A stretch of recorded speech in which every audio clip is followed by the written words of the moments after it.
आप और मैं हम सभी लोग व्हाट्सएप यूज करते हैं और व्हाट्सएप से जो जुड़ी हुई सुविधाएं हैं, बिजनेस वाली सुविधाएं हैं, उन सभी को हम सब लोग लेते हैं। कई दुकानदार है जो व्हाट्सएप से ही अपने पेमेंट लेते हैं या फिर इन्फॉर्मेशन लेते हैं। कई लोग तो ऑर्डर भी उससे ही लेते हैं। तो ये सारी सुविधाएं बंद हो सकती हैं आने वाले टाइम में, पक्का नहीं है, लेकिन ऐसा क्यों हो सकता है चलिए जानते हैं आगे। व्हाट्सएप की कंपनी और हमारी गवर्नमेंट के बीच में एक छोटी सी लड़ाई चल रही है। वो लड़ाई चल रही है 25 फरवरी 2021 के बाद। तब क्या हुआ था? तो देखो 25 फरवरी 2021 को हमारी गवर्नमेंट ने एक IT लॉ निकाला था। उस लॉ के अकॉर्डिंग अगर कोई भी मैसेजिंग प्लेटफॉर्म है, जैसे ट्विटर हो गया या फेसबुक हो गया, इंस्टाग्राम हो गया या व्हाट्सएप हो गया, कोई भी है, अगर वहां से किसी को मैसेज करा जाता है और वो मैसेज कई लोगों को फॉरवर्ड होता है, तो गवर्नमेंट ने ये बोला है कि आपकी जो एप्स है इसके थ्रू जो मैसेज हुए हैं, ठीक है जो भी हुए, लेकिन अगर हमें कभी जरूरत पड़े तो आप बस हमें ये बता दो कि ये मैसेज सबसे पहले किसने भेजा था। इस चीज के लिए जो व्हाट्सएप है वो मना कर रहा है। वो ये कह रहा है कि हमारी ऐप के थ्रू जो चैटिंग होती है वो एंड टू एंड एन्क्रिप्शन वाली है, तो वो हम नहीं बता सकते, क्योंकि अगर हमने आपको बताया तो हमें पूरी चेन तोड़नी पड़ जाएगी और जो राइट टू प्राइवेसी है वो टूट सकता है, और वो हम चाहते नहीं किसी का भी या फिर किसी भी यूजर का तोड़ना। तो गवर्नमेंट कह रही है कि देखो ये जरूरी है, इसके अकॉर्डिंग आप लोगों को कुछ ना कुछ तो करना पड़ेगा। व्हाट्सएप कंपनी के जो वकील है उन्होंने दिल्ली हाई कोर्ट के अंदर ये एग्जांपल दिया कि कल को मान लो अगर सरकार ये बोलती कि 4 साल पुराना कोई मैसेज है और इसका हमको ट्रेस करके दो कि सबसे पहले मैसेज किसने भेजा था, तो व्हाट्सएप कंपनी को 4 साल तक मैसेज स्टोर करके रखने पड़ेंगे सभी लोगों के, तब जाकर वो लोग उसको ट्रेस कर पाएंगे, और इस चीज के लिए इन लोगों के बहुत सारे रिसोर्स लगेंगे। तो ये चीज वाजिब नहीं है इन लोगों के लिए। और अगर व्हाट्सएप कंपनी को ट्रेस भी करना पड़ा तो उन लोगों को जिसके पास मैसेज आया और जिसके पास गया, इस पूरी दोनों की चेन के बीच में जितने लोगों को ये मैसेज फॉरवर्ड हुए थे, जिन लोगों ने आगे फॉरवर्ड करे, उन सबका नाम देखना पड़ेगा। तो उन सबकी जो राइट टू प्राइवेसी है वो भी भंग होगी, यानी कि वो खत्म हो जाएगी। तो ये सब हम लोग नहीं कर सकते। ये दलील देकर उन्होंने बोला कि भाई हम इस चीज को मना करते हैं, और जो आपका IT लॉ है आप उसको असंवैधानिक घोषित कर दीजिए। ये व्हाट्सएप वालों ने हमारी गवर्नमेंट के लिए हाई कोर्ट में बोला। और व्हाट्सएप कंपनी के वकीलों ने ये बोला कि इंडिया में जो उनके यूजर्स हैं वो इसीलिए उनकी ऐप को इस्तेमाल करते हैं क्योंकि वहां पे प्राइवेसी बहुत अच्छी है, और उसी वजह से लोग उसकी ऐप्स को ज्यादा मतलब कि यूज करते हैं। अब आप में से बहुत लोग ये सोच रहे होंगे कि जो व्हाट्सएप वाले बोल रहे हैं वो बहुत सही है, क्योंकि जो प्राइवेसी है अगर वो भंग हो गई, वो खत्म हो गई, तो फिर लोगों की जो एक सीक्रेसी रहती है, एक प्राइवेसी रहती है, वो खत्म हो जाएगी। तो ये जो लॉ है सच में इसको हटा देना चाहिए और गवर्नमेंट को फोर्स नहीं करना चाहिए, जितनी भी एप्स है इंडिया के अंदर काम कर रही है मैसेजिंग वाली, कि वो फर्स्ट सेंडर का नाम या फिर डिटेल हम उनको बता पाए। तो मैं आपको एक एग्जांपल देता हूँ कि मान लो एक पर्सन ने एक मैसेज बनाया काफी लंबा चौड़ा, उसमें एक फेक वीडियोस और फेक फोटोज डाली और ये बोलती कि यहाँ पे इस बंदे को मारा गया, और धर्म का नाम लेकर या किसी का भी नाम लेकर, कोई समुदाय का नाम लेकर उस मैसेज को आगे फॉरवर्ड कर दिया और बोल दिया कि लोगों को आगे 10-10 लोगों को फॉरवर्ड करो, और फिर इस जगह पे मिलो हमको, या फिर यहाँ पे जाके बवाल करना है, या फिर यहाँ पे जाके हमको धरना करना है,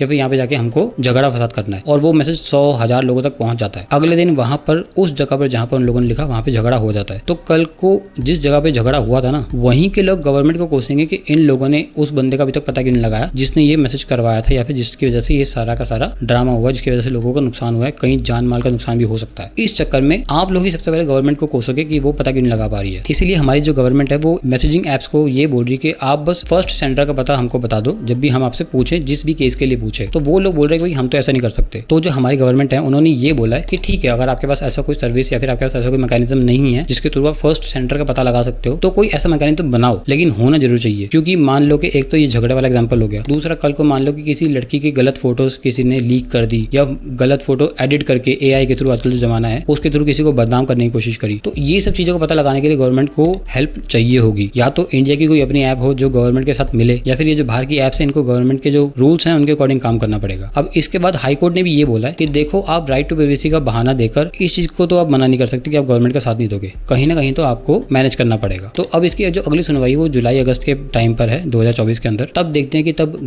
हमारी गवर्नमेंट कौन कौन से पॉइंट रखती है, और या फिर व्हाट्सएप वाले अपने कौन से पॉइंट रखते हैं कि वो साथ दे पाएंगे या नहीं दे पाएंगे, और हाई कोर्ट उसके ऊपर क्या फैसला सुनाती है। लेकिन आप लोगों के अकॉर्डिंग क्या गवर्नमेंट का ये फैसला, क्या गवर्नमेंट का ये जो रूल है कि ट्रेस कर पाना कि सबसे पहले मैसेज किसने भेजा था, ताकि लोगों की सेफ्टी रहे, जिसने भी गलत मैसेज आगे फॉरवर्ड करे थे, जिसने भी गलत अफवाहें फैलाई थी, उसको पकड़ा जा सके। क्या आप लोगों के अकॉर्डिंग ये रूल सही है या नहीं, कमेंट बॉक्स में जरूर बताएं। और इस वीडियो को आगे कम से कम 4 या 5 लोगों को जरूर भेजना, ताकि उनको भी समझ में आए तो वो भी ऐसा काम करना छोड़ दे।